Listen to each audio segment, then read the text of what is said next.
अनूप यादव जी, जी। आजकल हमारे प्रधानमंत्री मोदी जी जी। कोरोना के लिए एक नया नारा गढ़े हाँ, हैं, हाँ। कड़ाई भी और दवाई भी। हाँ। इस सेंटेंस के पीछे उनका क्या रहस्य छुपा हुआ है? देखिए, लोकतंत्र में तो दवाई चल सकता है लेकिन कड़ाई नहीं चल सकती है। देखिए, जब जनता सरकार से डरने लगे तो समझिए लोकतंत्र नहीं, राजतंत्र है। लेकिन जब सरकार से जनता डरे, सॉरी, जब जनता से सरकार डरे तब तो लोकतंत्र है। लेकिन जब सरकार से जनता डरने लगे तो ये राजतंत्र है। अभी राजा हैं ही, आरएसएस के पैदाइश है। पहले आरएसएस राज कर रहा था, गुजरात से लेकर के, यहाँ से लेकर के और स्टेट में, तभी देश में करने लगे, तो ये राजतंत्र हुआ। और ये कड़ाई दवाई ये सिर्फ बहाना है, क्योंकि कड़ाई में क्या होता है कि दवाई ये है कि कोई कुछ बोले किसी के खिलाफ़ में तो सेंसरशिप लगा दो, दवाई हो गया। कड़ाई क्या हुआ, नहीं माने तो जेल भेज दो। और उसमें क्या है, जैसे मान लिया दिशा रवि को भेज दिए। और एक चीज़ और मैं बता देता हूँ कि एक भारतेंदु हरिश्चंद्र ने एक नाटक लिखे थे, अंधेर नगरी चौपट राजा, टकेसर भाजी टकेसर खाजा। तो चौपट राजा का मतलब चौपट नहीं होता है राजा, या उसमें कोई ये नहीं रहता, बुद्धिहीन कहा जाता कि बुद्धिहीन किसको कहते हैं कि जो बिना सोचे समझे राजा कर दे। जैसे अंधेर नगरी का राजा जो था, महंत जो था, जो खुद मैंने स्वर्ग जाने के चक्कर में, एक बकरी के मरने में, जो फांसी के चक्कर में खुद फांसी पर चढ़ गया, ये सब बुद्धिहीनता की पहचान होती है। उसी का नाम टकेसर भाजी और टकेसर खाजा मतलब क्या, कि जिस जगह पे हर चीज़ एक ही चीज़ है, सब एक ही भाव से बिक रहा, तो समझ सकते हैं अव्यवस्था रहेगा। उसी तरह से रोज़ ही नारा हर जगह दे रहे हैं, हर मार्केट में, कि दवाई भी और कड़ाई भी। तो ये अंधेर नगरी चौपट राजा का ये प्रतीक माना जा सकता है वर्तमान काल में। तो राजा कौन है लोकतंत्र? प्रधानमंत्री हैं। अब इसमें मैं आता हूँ कि दवाई क्या है, कि अब यहाँ पे कोई भी लोकतंत्र में या कहीं पे भी जनता खुद समझदार होती है, क्योंकि एडल्ट फ्रेंचाइज है, बेशक मताधिकार की बात है। लेकिन आप जहाँ व्यवस्था फैलाइएगा, खाना नहीं दीजिएगा, उसको ये रोजी रोटी के लिए संघर्ष कर रहा है, तो निकलेगा ही निकलेगा मार्केट में।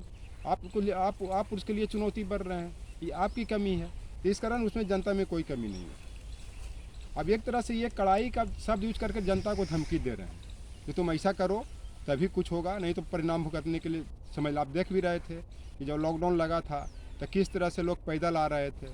दवाई ये था कि पैदल चलो, कड़ाई ये था कि कहीं भी खाना के लिए जमा हो पुलिस मार रही है, कहीं भी बाहर में निकलिए पुलिस पीट रही है, पुलिस से पिटवा रहे हैं, थी कड़ाई है। ये लोकतंत्र में नहीं चलेगा। ये लोकतंत्र की जनता जवाब दे रही है, और देगी भी। देखिए धीरे धीरे सब स्टेट इनका हाथ से खिसकते जा रहा है। यहाँ तक कि जर्मनी में भी हिटलर ने तानाशाही दिखाया तो खुद उसको लग गया कि मुझे सब जनता मार देगी, तो खुद उसने गोली मार लिया था। आप समझ सकते हैं हिटलर के क्या चुनौती हो रहा था। और ये देश को संविधान की चुनौती दे रहे हैं, ये कड़ाई और दवाई। चूँकि देश की जनता जो है उस संविधान से चलती है। भारत के लोग, पहले हम भारत के लोग प्रस्तावना में ही कहा गया, संपूर्ण प्रभुत्व संपन्न की बात करती है, समाजवादी की बात करती है। लेकिन इस सबसे ऊपर दिखा रहे हैं कि संविधान से ऊपर है। दवाई तो खाल मान लिया यूज करते हैं तो चलता, लेकिन कड़ाई जब यूज कर रहे हैं कि जनता से बड़ा नहीं है, जनता इनको ठीक कर देगी। एक चीज़ आप समझ लीजिए, इसमें मैं बता देता हूँ। और मैं आपको बता देता हूँ कि इस पर कि आदमी को जब भी कोई ऊपर में जाता है, जैसे अंधेर नगरी चौपट राजा जो था, जो महंत से खुद फांसी पर चढ़ गया, राजा ही फिर चढ़ गया, महंत को बचा लिया, गोवर्धन दास को बचा लिया। तो ये सब क्या होता है कि संयम नहीं था इन लोगों में, समझ नहीं थी।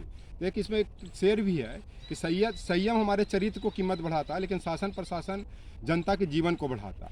तो जब राजा का ही ये हाल है, जब प्रधानमंत्री जी कहीं संयम नहीं है, तो देश का प्रशासन क्या करेगी, शासन क्या करेगी? वो जनता का जीवन का कीमत कैसे बढ़ाएगी? जनता की कीमत का मतलब ये कि कोरोना से कैसे प्रोटेक्ट करेगी? इनका हर निर्णय देख लीजिए, लॉकडाउन से लेकर के कहीं पे भी कोई भी एक निर्णय इनका बताया तक जो भी हुआ। दवाई इसमें क्या है कि मान लिया जाए कि CA NRC किसान बिल सब दवाई है। कड़ाई क्या है कि उसके अगर कोई इसके खिलाफ बोल रहा है तो CBI लगा दो, ED लगा दो, उसके बाद और क्या NIA लगा दो, कहीं पे किसी को कर दो। इस तरह से कड़ाई है। तो ये चीज़, ये सब एक तरह से राजद्रोह की ओर बढ़ रहा है, देश क्रांति की ओर बढ़ रही है, जिस कारण इसमें नहीं कर सकते हैं। और मैं बता देता हूँ कि ऊंचा उठने के लिए पंखों की ज़रूरत पक्षी को होती है, ठीक ना। सरकार या प्रधानमंत्री जितना विनम्रता से झुकेंगे, देश उतना ही ऊपर जाएगा। इनमें कहीं भी कोई चीज़ टॉपिक में बताई, कहीं विनम्रता आया है? चाहे डिमोनेटाइजेशन से नौटंकी कर देना, डिमोनेटाइजेशन हो गया, जनता का रुख बदलने लगा, दो बूंद आंसू गिरा दिए। अभी कुछ दिन पहले आपको मनोहर लाल खट्टर भी देखे, रात भर रोए बोल रहे थे सरकार बचाने के चक्कर में। तो वो कड़ाई दवाई वहीं पे भी चल रहा है, तो उल्टा पड़ रहा है। जनता की जो ये धमकी दे रहे हैं, ये उल्टा पड़ रहा है। और ये जो बोल रहे हैं कड़ाई दवाई की बात कर रहे हैं, इनकी पत्नी जो जसोदाबेन है, उनको समझ में आता होगा कि कड़ाई और दवाई क्या होती है। इनको एक औरत पर क्या बीतता है शादीशुदा पर छोड़ देने पर। वो आप जब प्रधानमंत्री बन गए कि जब इलेक्शन में भी कर रहे थे तो उनका नाम भी नहीं दे रहे थे, लेकिन जब कोर्ट का जजमेंट आया तो वो तब समझ में आया क्या होता है कड़ाई और दवाई। इस पर शेर भी आ गया है कि मौत उनका मुंह ही तकती रह गई जो तेरी फुरकत के सदमे सह गए। तो जिस तरह से आदमी न मर रही है न जी रही है, ये कड़ाई दवाई कर रहे हैं, पहले अपने ऊपर इम्प्लीमेंट करें कि कड़ाई दवाई अपने पर लागू कर लें। तब एक कहावत है कि चलनी दूसरे चला सुप्पा को कि तुम्हें कितना छेद है। पहले अपने पे कड़ाई दवाई इस्तेमाल करें कि जो सोशल, वो मुस्लिम कम्युनिटी भी नहीं है, हिंदू कम्युनिटी में है। हिंदू कम्युनिटी में मैरिज एक्ट क्या होता है उसको समझें, अपने पर कड़ाई दवाई ये करें तभी हुआ। दूसरी चीज़ कड़ाई दवाई की बात कर रहे हैं, ये सारा वैक्सीन तो देश भेज दे रहे हैं। यहाँ आदमी देखिए डेली कोरोना बढ़ रहा है, तो कड़ाई कहाँ हो रही है, दवाई कहाँ दे रहे हैं। ये कहावत है कि घर के जोगी जोगड़ा आन गाँव के सीध। अपना घर को तो पहले बचा नहीं पा रहे हैं और दूसरे देश में बचा रहे हैं और कड़ाई दवाई की बात कर रहे हैं।